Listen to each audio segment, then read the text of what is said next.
Good morning, everybody. Welcome to Pediatric Grand Rounds, and welcome to those of you who are on WebEx as well. Usual reminders from me, please remember to stay muted. If you have questions or comments for our speaker at any time, you can enter them into the chat with everyone box, and I will read them out at the end of the presentation.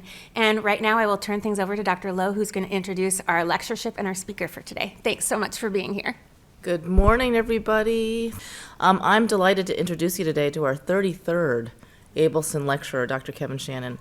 And for those of you who might be new and who are not familiar with Herb Abelson, he was the department chair of pediatrics here sometime in the late 1980s to mid-1990s in Seattle. So his initial career focused on identifying the Abel gene in human pH-positive CML and ALL, carrying on a real trajectory of seminal discoveries in leukemia pathogenesis that actually started in 1960 when two cytogeneticists, Hungerford and Noel, I think, identified this little tiny extra piece of chromosomal material that they named the Philadelphia chromosome, because one of them was at Fox Chase Cancer Center and one of them was at Penn. Then Janet Rowley, who's really considered the mother of modern cytogenetics, further identified this material as the product of a balanced translocation between chromosomes 9 and 22. Dr. Abelson later discovered a gene he called Abel, because of his last name, in a murine virus when he was studying potential viral etiologies for leukemia. And his discovery and that of many others established the modern field, really, of how signal transduction cascades can lead to abnormal growth, ultimately resulting in a number of years ago now in the identification of tyrosine. Oh my God, that is a pager. Yeah, tyrosine kinase inhibitor therapies, which are small molecules that can treat these diseases, leading to this fundamental, field of precision cancer medicine. And we're really lucky to welcome Kevin to this lectureship, who has done very similar work in a different signal transduction pathway. Kevin was actually the Abelson lecturer in 2003. And we invited him back to share with us his additional insights into how another important gene and protein, RAS, can be involved in aberrant signal transduction, both in cancer and other congenital disorders. Kevin is the Roma and Marvin Auerbach Distinguished Professor of Pediatrics at UCSF. He's a former Navy man, and he spent much of his career at UCSF as a pediatric oncologist, physician scientist, and leader.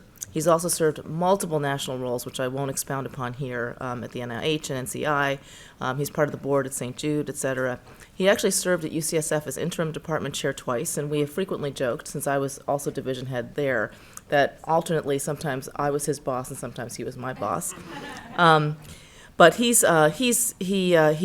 currently directs some really important programs, such as the Physician Scientist Scholar Program at UCSF, and was also the MD PhD director for many years there. He's mentored dozens, if not hundreds, of physician scientists, including me. And he's going to be shortly recognized by the UCSF in a few weeks through receiving the Lifetime Achievement in Mentoring Award. So this is really quite big. More than that, he's been a longtime friend and advisor to me. I've consistently been humbled by his clarity of thought, his 360 degrees of assessments of very complicated situations, and always his sage advice. So I know that you are in for a great treat today. So welcome. Thanks, Mignon, for the really overly kind introduction. It's easy to mentor people who are really talented. You just sort of give them some resources and stay out of the way. So yeah, it's 21 years ago from the first Abelson lecture here when Bruder was the chair. And actually, this is my third Abelson lecture because I gave an Abelson lecture at WashU about 5 years ago in their Department of Pediatrics. And it turned out it was endowed by Herb Abelson's father. So there's this sort of Abelson lectureship sort of cabal, I guess. I got two pieces of advice today. One from Mignon, which is to try to make this a very general talk for general pediatricians and trainees, and the other from Colleen Delaney, who told me, tell them all the really cool new stuff in the lab that hasn't been published yet. And so I'm going to try to do a little bit of both, which means it's probably going to be a failure. So I have no disclosures. I'm not going to talk about any FDA drugs or anything like that. Okay, so let me start with trying to honor what Mignon wanted me to do, which is to try to talk about sort of how physician scientists are different and how, and I say scientists, I mean this broadly, I mean population scientists, clinical scientists, translational scientists. And myself, I'm a laboratory scientist, but this, I think, applies to all the pediatric subspecialties where there's a dire need for us to train this next generation of people to do pediatric GI and pulmonary and hem-onc and all of our important things we need to do for our patients. So if you're a PhD basic scientist, what often happens is you find a novel question, either as a postdoc or when you start your own lab. You make a discovery, and then you keep moving on to the next question. And it tends to be, for most PhDs that I know, at least at UCSF, a sort of an iterative remaining narrow and just going deeper and deeper into a problem, often using the newest technologies or inventing technologies to sort of answer the next question. For physician scientists, there's a bit of a dilemma in that we're also seeing patients who are constantly exposed to what's going on in the lab as well as to human disease. And so we often, and I'm certainly exemplary of this, and I'll show you that on the next slide, our experiments are often informed by things we see in the clinic, and that leads to a discovery. And then we kind of then get into this whole sort of, gray zone of, well, are you going to go be a basic scientist and ask the next lab question? Are you going to try to translate it and bring that discovery back to help patients, as Colleen has done and Mignon? Or are you even going to do something different because you're constantly in this clinical environment and some other patient may walk in the door with something else that sort of attracts your interest? So I think it's this sort of funny dilemma of trying to be opportunistic and learn from our patients, and at the same time remain focused. So I'm going to talk about myeloid malignancies today. I'm going to talk about two. One is a myeloproliferative neoplasm called JMML, and the other is acute myeloid leukemia. These are diseases we've studied in the lab over the years. In these myeloproliferative neoplasms like JMML and CMML, the cell numbers are increased, but the cells pretty much figure out how to differentiate and become sort of normal cells. So these are children and adults with CML, the disease that Mignon described, who have very high white counts and often very large spleens, but are otherwise, the white cells, red cells, and platelets can sort of do their job.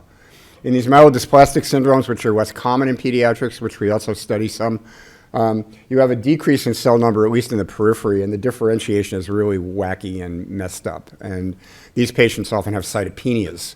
And then when you do a bone marrow on them, their bone marrow is packed with these very abnormal appearing cells. And in AML, you have the same sort of, you have the combination of both worlds. You have both a very increased cell number, as you see in myeloproliferative disorders, but now you see other mutations that really alter the differentiation so that these cells get blocked and are unable to form mature cells, which is why when we treat patients with leukemia, they often have these very severe anemias, cytopenias, and get infections because they can't make normal blood cells. And the mutational spectrum of these diseases is pretty consistent.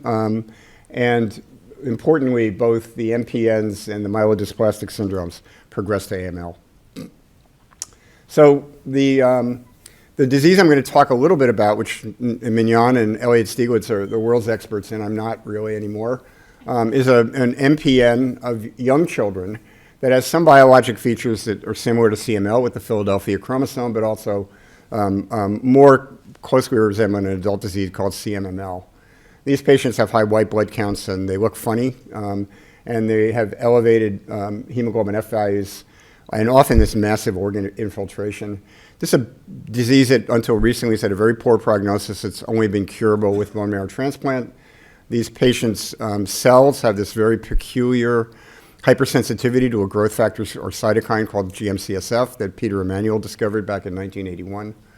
And so I was not particularly interested in this disease, didn't really know anything about it. I saw one patient with it, very memorable, when I was a resident in Dallas. But when I decided to do my fellowship, I decided to learn some molecular biology.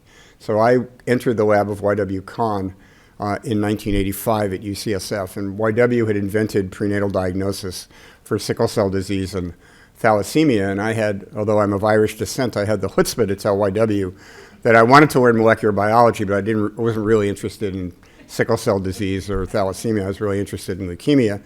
And he gave me very sage advice. He said, well, okay, he said, you can study anything you want in my lab, and we'll sort of teach you how to make DNA and do southern blots and things like that. But you have to find a simple genetic disease. You have to find something where there's a pretty clear, where you're hunting for something that you might be able to find. Because back then, this PCR had not been invented back then. So we were back in the dark ages of molecular biology. And so the only way to really discover genes was to really have families that you could really do the mapping in and could find your way to the gene. And so I knew that two conditions, neurofibromatosis type 1 and Noonan syndrome, were associated with this disease called JMML. And so I told YW I want to work on that, and he said, great, try to get some patient samples and see what you can figure out. So NF1 is a dominant genetic disorder. It's a disorder every pediatrician will see during their careers. It's about 1 in 3,000 individuals worldwide. These patients have these pigmented lesions. The top slide there, I don't have a pointer, unfortunately, but these cafe au lait spots. There we go. Actually, I'm not going to waste time doing this. Cafe au lait spots, wish nodules in their eyes, axillary freckling, and they get sort of many types of benign tumors, particularly these optic tract gliomas. Most of the tumors occur in the neural crest, and they can progress to cancer. Malignant peripheral nerve sheath tumor is the really feared complication of this disease from an oncology perspective.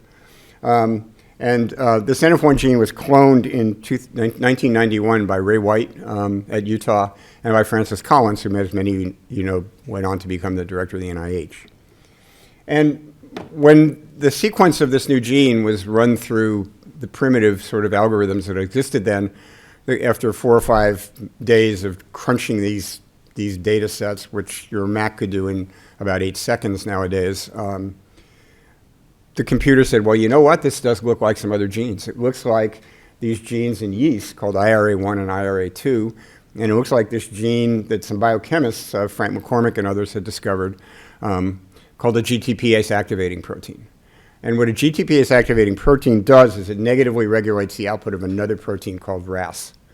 So I spent the last 35 years of my life working on RAS by accident because the NF1 gene happened to encode a protein that negatively regulates RAS. My friend Alan DeAndrea at Harvard, we were once in a bar, and he works on Fanconi's anemia, and he says, I work on DNA repair because the Fanconi gene is a DNA repair gene, and you work on RAS because NF1 is RAS. And I said, yeah. And he says, have you ever thought about what would have happened if we'd done the opposite? And I said, no, not really, but probably, we probably have done pretty much what we did, because we both sort of biochemists. So this is the RAS cycle. RAS is normally in an inactive GDP-bound conformation. It mostly resides at the plasma membrane in cells. In response to growth factors and other stimuli from the external environment, a class of proteins called guanine nucleotide exchange factors, or GEFs, get activated, and they basically boot the guanine nucleotide off the RAS. And because there's a lot more GTP in cells than GDP, then RAS adopts this GTP conformation. And in the GTP-bound conformation, it forms hydrogen bonds between what's called the P loop of RAS and switch 1 and switch 2. And this stabilizes the protein in a conformation where it can now be active and turn on downstream effector kinases. Now, like any good molecular switch, you have to figure out how to turn it off. And the way that RAS gets turned off is RAS itself is an enzyme that hydrolyzes GTP to GDP, but it does it very inefficiently.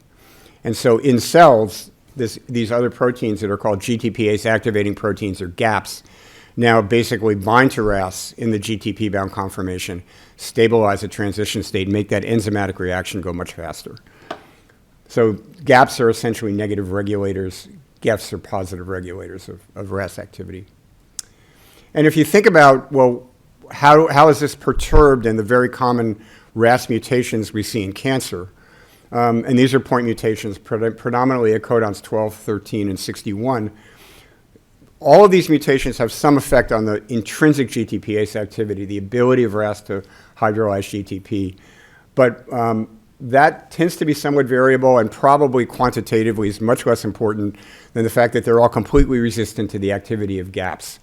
So essentially, they get locked in the on state of the switch, and you get hyperactive activation of these downstream kinase cascades.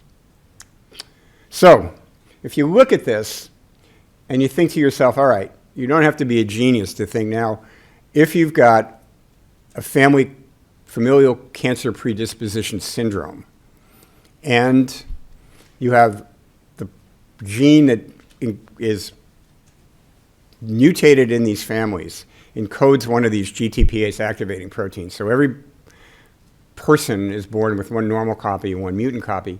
You could then think to yourself, well, maybe this inherited predisposition is because of the Knudsen model of tumor suppressor genes, essentially recessive cancer genes, where the single normal copy now is vulnerable to transformation. Because if you lose that single normal copy, you don't have the protective effect of the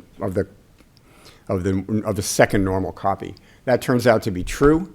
This is one of the first sort of experiments that we did that showed this.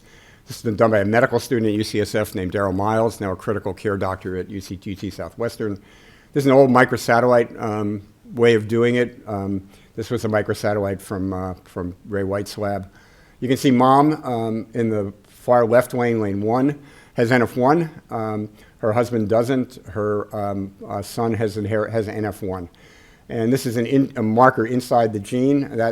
Those black spots are something we call radioactivity, which we used to use in the lab.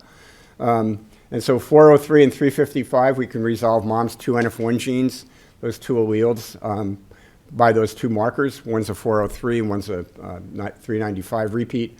Dad, you can see, has got 2 copies of the same gene, same allele, 399. You can see in the normal tissue in lane 3 of the son, he's inherited the 399 from dad and the 395 from mom. And in all of his JMML bone marrow sort of samples that we had in the lab, that normal allele, that normal copy from dad is gone, and the leukemia only has the mutant allele that he inherited from his mother. And so, this is subsequently a pediatric hematology fellow in the lab, Ruby Kalra, pulled out all the samples we had from JMML patients and just asked a very simple question, and that is, do JMML patients have RAS mutations? And the answer was yes, about 30%. But the important finding in that study was that you had 30% of patients with these RAS mutations. You had 15% with either NF1 or what we thought was NF1 and loss of the NF1 gene. And those groups never overlapped. They never overlapped. So at least in those initial studies using these primitive techniques.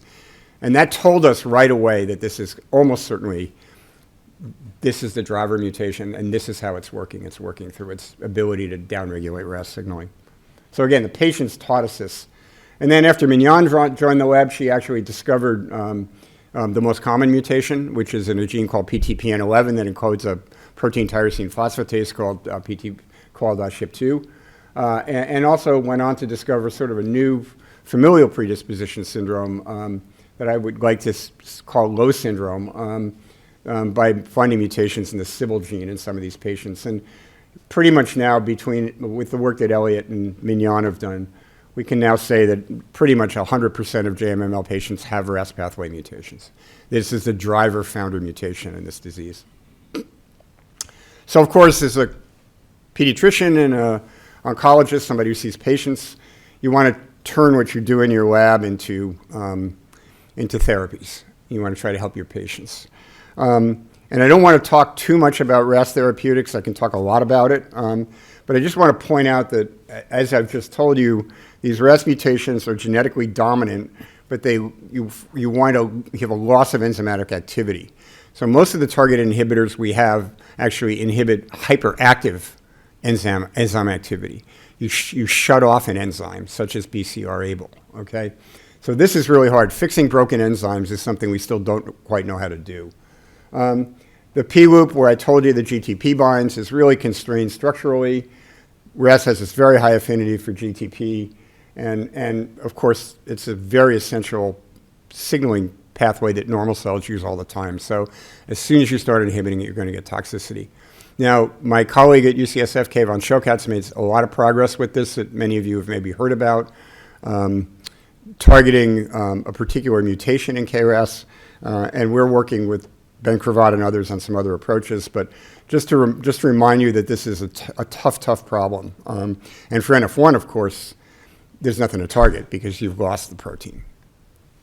So a lot of us have looked downstream of RAS and asked, well, what does RAS turn on?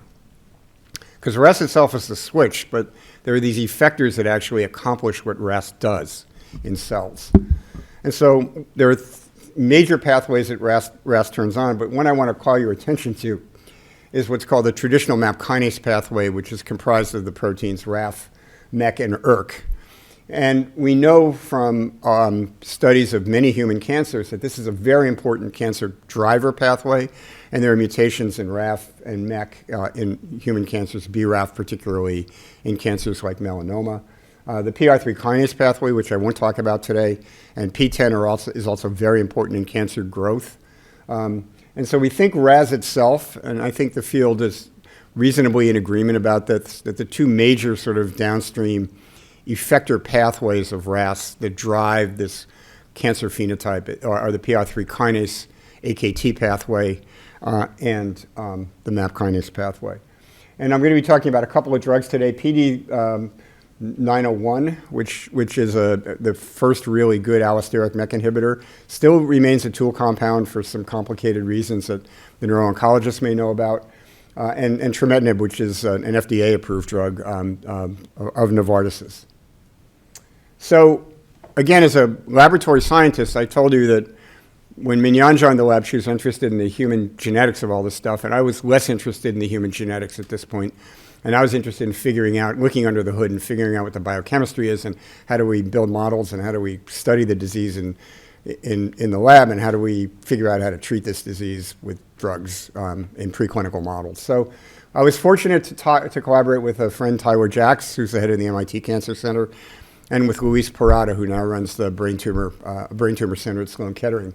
And Luis had developed a conditional mutant allele of NF1 where you could knock out the NF1 gene. It worked through development, and then you could knock it out using a particular Cre driver. And the one we use is MX1 Cre, which is active in hematopoietic cells. And David Tuvison, now at Cold Spring Harbor, had developed an allele in Tyler's lab when he was a postdoc, where you could silence the one copy of the KRAS gene and introduce a mutation, and then when you clip that inhibitory, what's called a lock-stop-locks cassette out, you could then turn on the gene. And similarly, Kevin Hygas, when he went to Tyler's lab, did the same experiment with the most common NRAS mutation, which is G12D. And these have been real workhorses for our lab for many years, these mouse models. And what's interesting to me, sort of as a biologist, is you do get a JMML-like disease, which is great. And that's what we really wanted to have happen. But what was also interesting is that they're quite different. And so I just want to leave you with the message that I can oversimplify this and talk about the RAS pathway, but KRAS is different from NRAS, and NRAS is different from loss of NF1. And I think as we do more and more therapeutics, we're going to find out that there are going to be more nuances than we expect. But these were great models. First thing we did, and the experiment that really sold me on being a mouse doctor, was this experiment where we took cells from these KRAS G12D or NF1 mutant mice and put them into these standard methylcellulose assays we used to grow colonies from JMML patients. And if you look at the normal colony, it looks like that at the bottom, and you see the NF1 and RAS colonies are much, much larger, much more abnormal, have all these monocytes, and they form these colonies in the absence of growth factor. And this cellular phenotype exactly reproduces the phenotype that we saw in the patients. It's exactly the same as JMML. And this was important, again, back in the dark ages, because we knew these JMML patients had RAS pathway mutations. We really didn't know until Elliott and Mignon, some years later, did a comprehensive sequencing study with the Broad Institute that they didn't have a lot of other mutations. And so the question of how do you really connect the RAS pathway mutation to the phenotype of the disease was sort of an open question. But if you make a mouse, make the same mutation as in the patient, it's the only mutation in that mouse, you pull the cells out of the mouse, and that's the human phenotype right in front of you, then you know that that's not correlation, as my friend Bill Kalin would say, that's causation. This is the cause of the phenotype that we want to treat in these patients.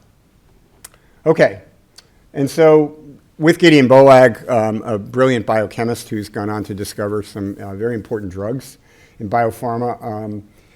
We did some biochemistry in JMML cells and in some of these mouse cells, and actually discovered that the MAP kinase pathway was really hyperactive in these cells. And this is just a phosphoflow diagram showing that from the mice. I think this is an experiment that either Jen Lockley or Tiffany Chang did in the lab. And what you see is if you take cells out of mice and you now treat them with a MEK inhibitor to try to block this MAP kinase pathway, you can see the basal is sort of the normal signaling, and then when you treat with GM-CSF, you see a shift in that second lane in the second row in the PERK to the right. That's activation, and now you can see when you've given the drug, that curve now goes back, that you've shut off the phospho-ERK. So you can actually now inhibit the pathway with a small molecule chemical inhibitor.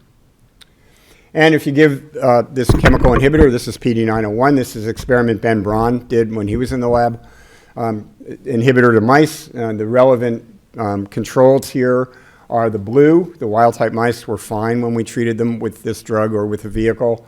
If we treated the KRAS mice with a vehicle, their white counts just going up and up and up like in a JMML patient until they got to 200,000 and we had to sacrifice the animals. Whereas if we treated with this MEK inhibitor, we could completely suppress the disease. And this wasn't just profound suppression of proliferation, because if you look on the let's see, this is my, the left panel. The left panel, my Joe Biden moment there. The hemoglobin, well, I'm not as old as he is, but I'm getting close. The hemoglobin you can see actually is higher in these mice that we've treated with the inhibitor. So it's not just inhibiting proliferation broadly, it's allowing cells to actually do the right thing and differentiate and become red cells. And so these mice are no longer anemic. What was striking to me and a bit of a surprise is that when we did PCR of the bone marrows of these mice, in every single case, these mice had these absolutely dramatic responses, normal white counts, no more enlarged spleen, no more nothing. They look like perfectly healthy mice. 100% of the bone marrow cells still were expressing the mutant KRAS allele. So we were suppressing the disease phenotype, but we were not eliminating the mutant clone. And this is quite different from Brian Drucker and Charles Sawyer's studies with Gleevec and dasatinib in BCR-ABL mutant disease, and has implications for how we follow these patients out. Okay, so this is sort of the summary of the first part of what I've told you, that when we treat these mice, we decrease their white counts, improve their anemia, prolong their survival. Beneficial effect, we had to use inhibitors that actually worked pretty well pharmacologically. And we also thought these tumors had an important observation that these tumors were less addicted to RAF MAP kinase signaling because they survive. They don't just fall over the cliff, they sort of hunker down. And they may start doing the right thing, but you don't lose that proliferative advantage of the RAS mutation. And that's different from BCR-ABL. Okay, so that's part one. This is the sort of, again, back to my physician-scientist dilemma. This was a nice series of experiments and discoveries. And, you know, do we do another lab question down the same pathway? Do we try to translate this? Do we do something different? And the answer was I got to have my cake and eat it too, because Mignon and Elliott then went ahead and translated. And only 30 years after we discovered NF1 as a tumor suppressor, last month in Cancer Discovery, they published a landmark paper showing that trametinib, one of these MEK inhibitors, actually saves the lives of kids who should be dead with relapsed refractory JMML. We don't cure the disease at a molecular level. It's exactly what we saw in the mice, or they saw in the mice, or we saw in the mice and they saw in the patients. But some of these patients have had remarkable responses up to 5 years on trametinib. And there's a national trial that's going to be launching now, including here in Seattle. So some of you may take care of patients on this trial in the next year or two who will be getting this drug combined with another drug, azacitidine, in upfront JMML, and hopefully we can avoid bone marrow transplants in some of these young kids. Okay, But of course, wasn't involved in that, and I'm not involved in the clinical trial. So I'm back doing something different. And so for me, the next thing was not to keep following that path, although I did eventually follow it in a different way, but something different sort of popped up. And that was this patient. And she showed up in Germany in the lab of a former postdoc, Christian Kratz, who had worked on some of our mouse models in the lab. And this was a patient with Noonan syndrome. Was a female infant in Italy who presented with an elevated white count and splenomegaly and pulmonary stenosis and classic features of this developmental disorder, Noonan syndrome. They thought she had JMML, and Christian tested her blood and bone marrow. And in fact, he found a mutation in RAS. But it was a mutation nobody had ever seen before. It was not an oncogene mutation. It was not in any of the cosmic databases or anywhere. And he sent me an email about this. He said, I talked to my boss about this. She wasn't very excited because nobody's ever seen a mutation like this. And I said, phenotype like that, mutation, this has got to be interesting. And so, but it'd be great if I had more than one patient. And Christian says, well, I get this guy named Martin Zenker I went to medical school with, and he takes care of Noonan's patients. And pretty soon, in a couple of weeks, Christian and Martin get back to me, very excited. 6 more of these KRAS mutations in kids with Noonan syndrome. So, turns out that all of these mutations are not in these canonical cancer-associated G12, G13, or Q61 loci. There are these other places. Now, in HRAS, you can sometimes get G12 and G13 mutations, but never in KRAS. And you can see the mutations in KRAS are close. For example, V14, which is close to G13 in the P loop, or T58, which is close to Q61, but they're not the oncogene mutations. And so Gideon Bolag by that time was the president of a biotechnology company in Emeryville called Plexicon. And I said to Gideon, we got these weird RAS alleles. I told him the story, and I said, what would happen, just speculatively thinking, if we were to make some expression vectors and they were to somehow find their way into the protein production facility at Plexicon, and then find their way into a styrofoam box in the back of your car, and you were to bring them over to UCSF, and we do some of these old assays we used to do when we were younger. And he said that might be an interesting thing to do a couple of afternoons. So that's what happened. And these were the 2 initial founder mutations. This wild-type KRAS, these are recombinant proteins now, wild-type KRAS, and the G12D, the most common cancer mutation, and T58I and V14I. And this was work largely done by Gideon and by a graduate student in the lab named Suzanne Schubert. And what you see here is, if you look at the top curve, which is the wild-type RAS, this is just the recombinant RAS protein loaded with GTP, and you just watch it hydrolyze the gamma phosphate in the lab over time. Very simple assay that Gideon had invented. And you can see that wild-type RAS hydrolyzes GTP pretty well. And then if you look at the bottom, you see G12D. It hydrolyzes GTP much more slowly than the wild type. It's about 3 times more impaired. And that's the oncogene mutation. And you can see both of the mutations that we discovered in these Noonan's patients were somewhere in the middle.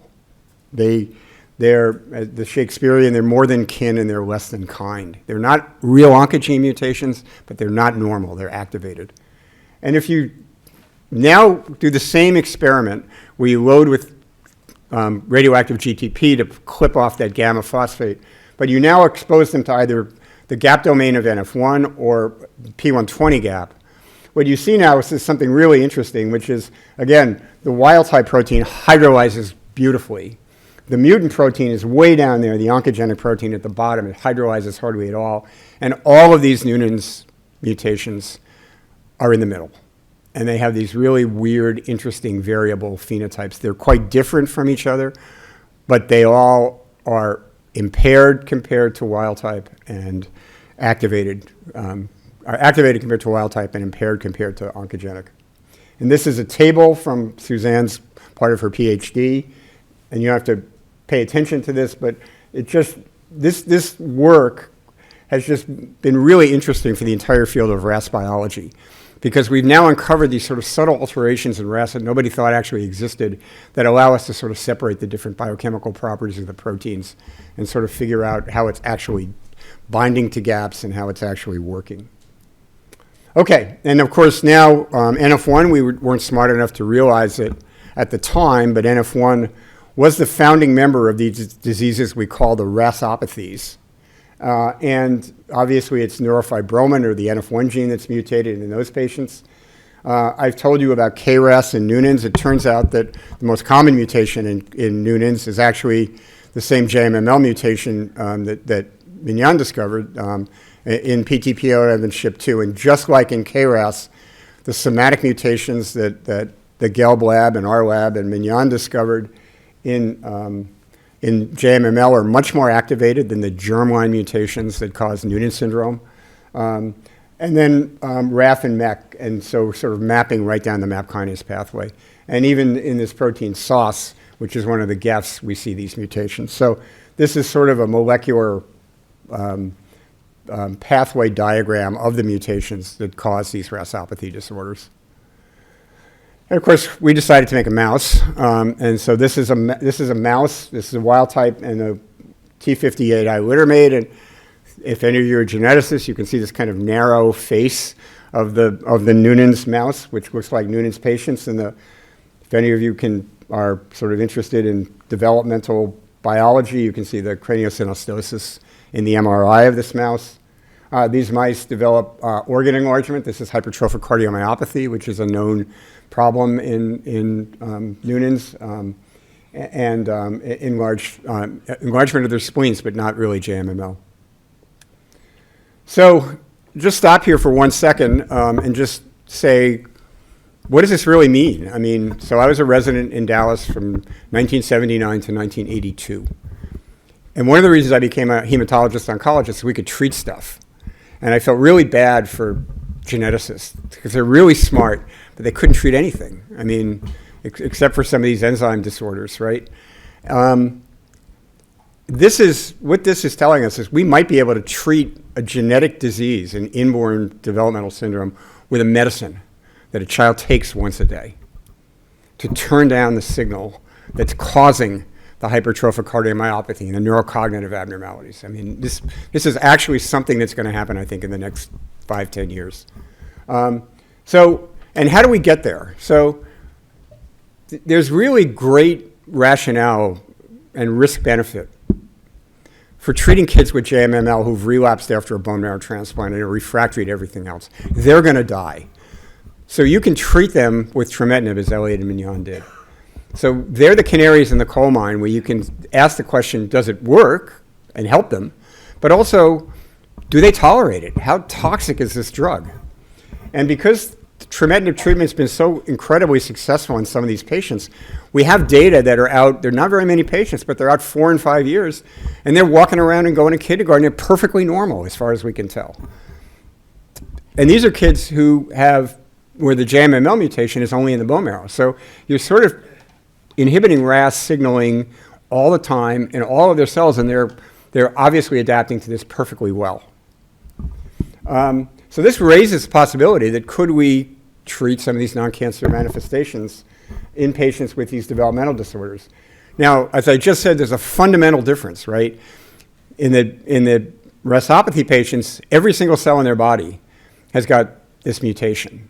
And so you're treating the entire body. It's similar to sort of what I take, and many probably in this audience take or will take, Lipitor or something to lower your cholesterol. It's turning down the activity of an enzyme so that you can be more physiologically normal.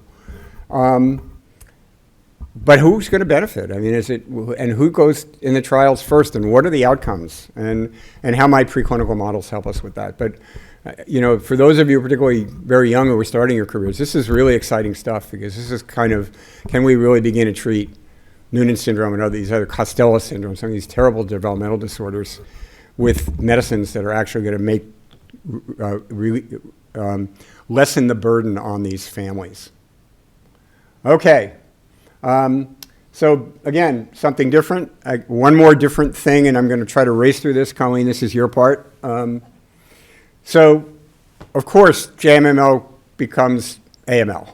And AML is much more common than JMML in adults. Big people get it, little people get it. And so I was natural, and there's lots of RAS mutations in AML. So I thought, this is a harder problem. It's not just the single RAS mutation that starts it. Let's go after AML. So it's 20% of pediatric leukemias. Our current frontline treatment protocols are toxic, and they really haven't changed dramatically in about 2 to 3 decades. It's still an anthracycline antibiotic and tons of RC, and if you're lucky, 4 weeks in the hospital with no counts until your AML, until your bone marrow recovers. And then maybe you go see Colleen and get a bone marrow transplant. Cure rate's around 60%, and very importantly, and I think this is something to emphasize, is that the adult doctors are not going to help us with this, because, or they're not going to jump on this and do this to the same extent that pediatricians are, because the mutational spectra of AML in kids is much different from in adults. And this is a lovely story, lovely paper from Sohail that I love to show. And you can see on the far left in blue what mutations are most common in pediatric AML, and in the right what mutations are common in adult AML. And I just want to point out 2 things. My friend Tim Lay at WashU discovered DNMT3A mutations as one of the most common mutations in adults. You can see it's never mutated in pediatric AML diagnosis, never, ever. I mean, probably be one, you never say ever in science, but not very common. NPM1, again, a really common mutation in adults, much less common in pediatrics. On the other side, look at our friend NRAS. It's incredibly common in pediatric AML, as is FLT3, as is KRAS, as in So pediatric AML is much more a disease of abnormal signal transduction than adult AML is. And when patients with AML go into remission, they always lose the signaling mutation. Patients with AML who are in remission never have a RAS mutation anymore. They never have a FLT3 mutation anymore. They never have a KRAS. It's just never there. Whereas they can sometimes retain mutations like RUNX1 or TET2. But in true remission, and when they relapse, there's always a signaling mutation that comes back. So these are necessary, but probably not sufficient. So we think if we inhibit signaling in AML, it's going to be helpful, but it's not going to cure these diseases. So, and this gets back to Herb-Abelson. So what Herb-Abelson did is he used retroviral studies. He studied retroviruses that could transform cells and discovered the Abelson virus, the Abelson kinase.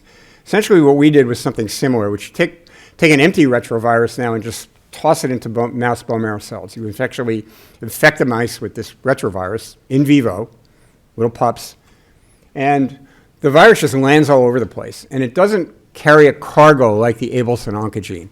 But what it does do is it disrupts things. So it can mess up promoters and lead to increased expression due to this viral LTR, long terminal repeat, or it can interrupt tumor suppressor genes. And then you can clone these insertion sites, which is now really easy. Was a little harder then. And you can do something archaic called the southern blot, and you can actually map where these insertion sites are landing, and are they changing with any therapy you give. And so we did this. Jennifer Lockley, who now runs all of small molecule drug discovery for Genentech Oncology, is a pediatric oncologist, did the first screen, very brave, in the NF1 mice, got AML out and TALL.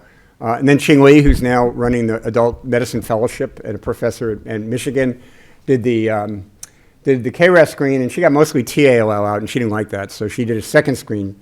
Ching is very persistent, and then got what she really wanted, which was a great AML model from NRAS. And we've used these models, various people in the lab, to publish various papers over the years.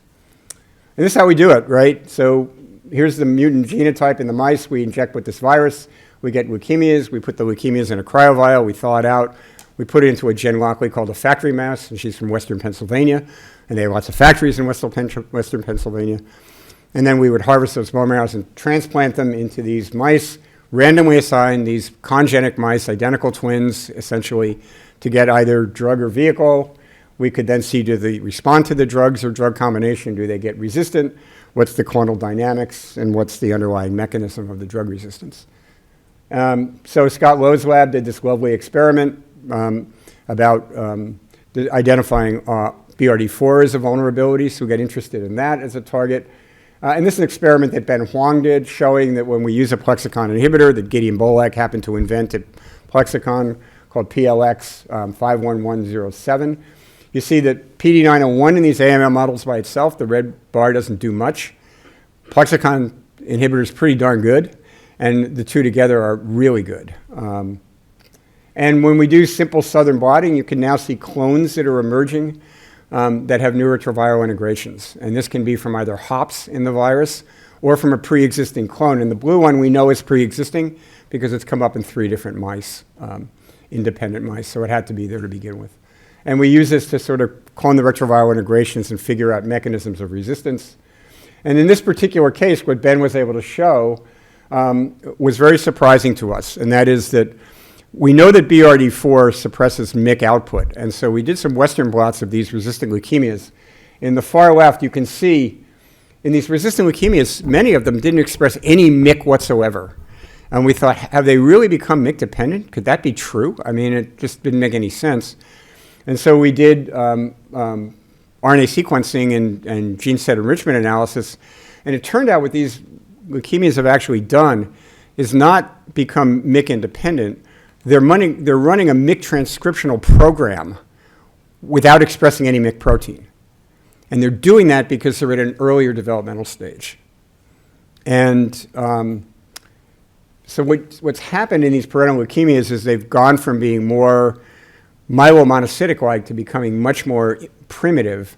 And in order to run that primitive program, these clones now no longer require the MYC protein. It's just part of their epigenetic landscape.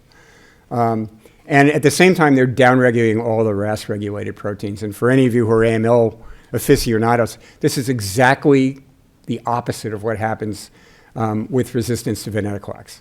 In venetoclax, you're targeting a more immature leukemia stem-type cell, and in the venetoclax patients, they acquire RAS mutations and become more RAS-like and less MYC-like with these inhibitors, with these BET inhibitors, and I suspect with menin inhibitors. The opposite is happening. They're becoming more stem-like as they become resistant. So in addition to genetic mutations, leukemia cells can evade our therapies by a fate shift. And I think this is one of the reasons why immunotherapy has been relatively unsuccessful in AML compared to ALL. I think ALL is kind of locked in a differentiation state most of the time, whereas AML is much more fluid and flexible and can sort of hide along a differentiation spectrum. Okay, so told you that. What are we doing? We're studying RAF dimer inhibitors and MEK inhibitors in the lab. Anya Levinson, we're working with Genentech. We like to work with companies that have real drugs so we can get them to kids. And we're co-targeting something called the palmitoylation cycle of NRAS, which I didn't want to talk about today, but Colleen does know about from visiting us last week to evaluate our fellowship. Thank you, Colleen. And we're with Matt Decker and Ben Huang and Ben Cravat at Scripps and another company in San Diego. So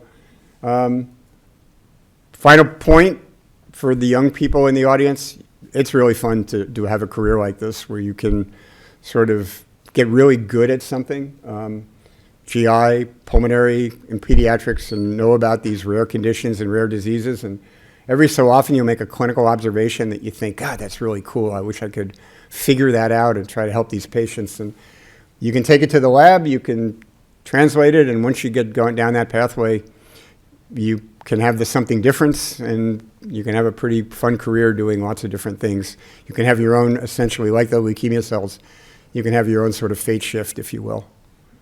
And I've tried to mention everybody here. YW, my original mentor, Gideon, my 25-year friend and colleague, taught me some biochemistry.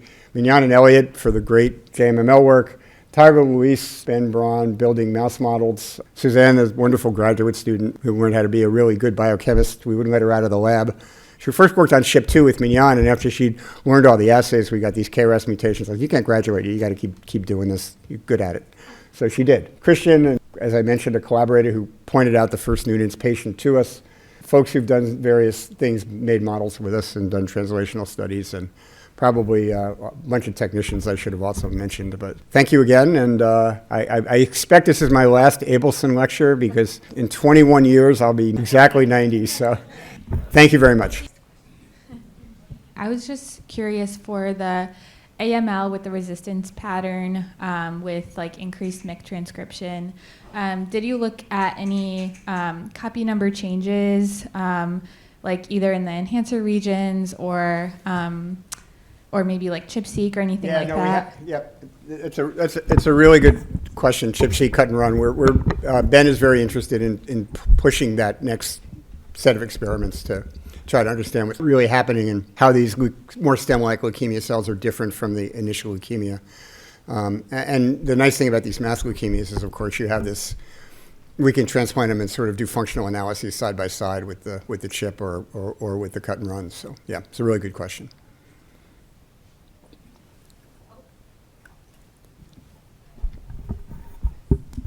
I'm meeting you later, but I'm going to ask a question now. Sure. If that's okay.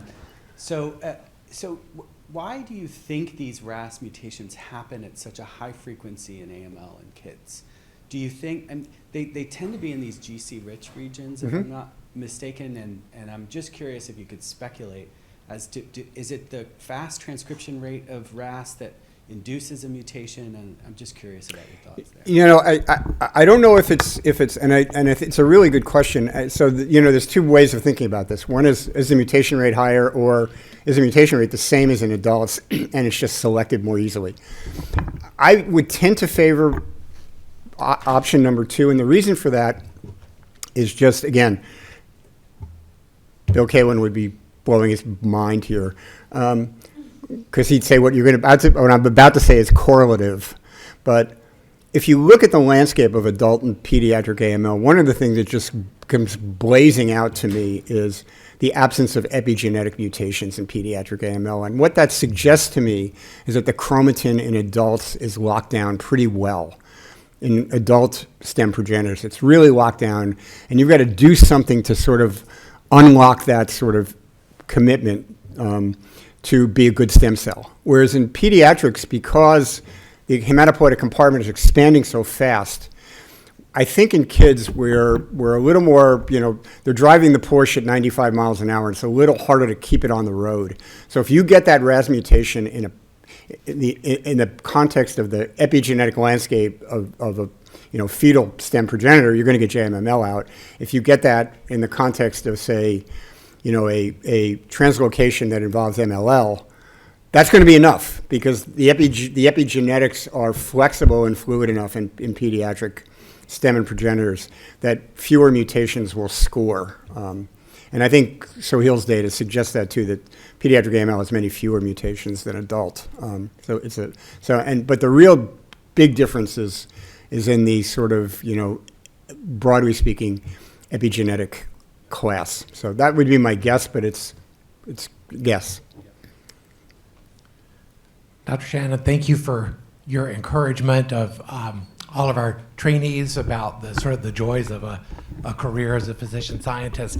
I think one of the things we hear from trainees is that scares them off a bit is the fear of how am I going to fund my work in the future? And do you have such great optimism? Can you share some optimism or hope for people about how funding for this kinds of work is going to be going forward? Yeah, so I think, it's obvious. So the question is, how do you pay for yourself, and how do we fund this? And I think part of what's been part of your question, which I take, as really important, is in an RVU-driven environment, how do we value discovery? How do we value physician scientists? And I think it's a really hard question. I would say that, places like here at Seattle Children's, where you have a wonderful community and philanthropy, I think people can take the long view. If I were going to give people advice about the best way to assure that you're going to be funded, is number one, don't cheat on your initial time. One of the things we do really well in pediatrics is eat our seed corn. So, you do a fellowship, you do 1 year after your fellowship, and then somehow or another you're supposed to get a KO8 and run your own lab. And people who do much longer postdocs and are much more serious about their longer-term plans. Now, at UCSF, quite honestly, I just looked at a survey that was done by a program we have called the Pediatric Scientist Career Development Program.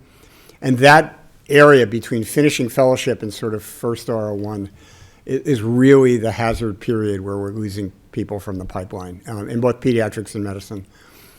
The other startling statistic to me that I think underscores what I just said, which is, I should be reassuring, Lauren, to you and other MD PhD students, is that if you look at time to first R01, and these are little old data, but if you looked at time to first R01 for straight PhDs who get an R01 grant, the average age is about 39 to 40.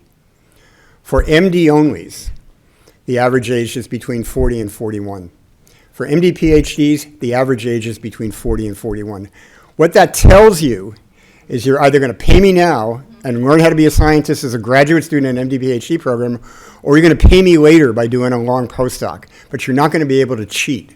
And so my advice to young people would be go find a place that will really give you exciting projects and mentorship, but will really support you, that there's a real pathway and a history of developing physician scientists in that particular division. And of course, once you pop out at the back end, there are so few of you that you're going to be extraordinarily valuable sort of a young guy named Jim Byrer, who's this GI doctor who at UCSF, who's a GI physician, has had a Nature and a Science paper with his mentor David Julius, who won the Nobel Prize. He's like a unicorn. Every GI program in the country is trying to throw money at him. And fortunately, his wife doesn't want to leave San Francisco. But you know, I mean, so if you can stick to it and you care about it and you like going to work every day, there's going to be plenty of jobs for people who are physician scientists and plenty of ways to get funded as a physician scientist that are not so available to our PhD colleagues. Like for us, St. Baldrick's and Hyundai Hope on Wheels and American Cancer Society and Cystic Fibrosis Foundation, et cetera, et cetera, et cetera. Okay, I think we're going to, on that optimistic note, we're going to wrap it up. Thanks again, Kevin. All right.